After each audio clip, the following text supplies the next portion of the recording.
Element 74. The molecular codes of nature belong to the world.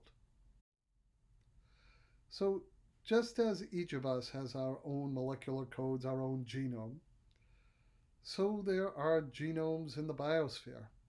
So there are so many molecular codes, and those molecular codes have value.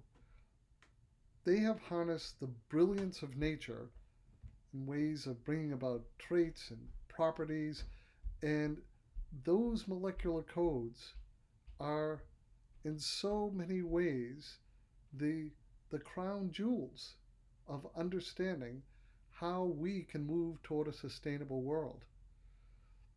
To harness those natural molecular codes should not be the province of any one company or any private interest to control. The molecular codes of nature belong to everyone, belong to the world, and need to stay that way.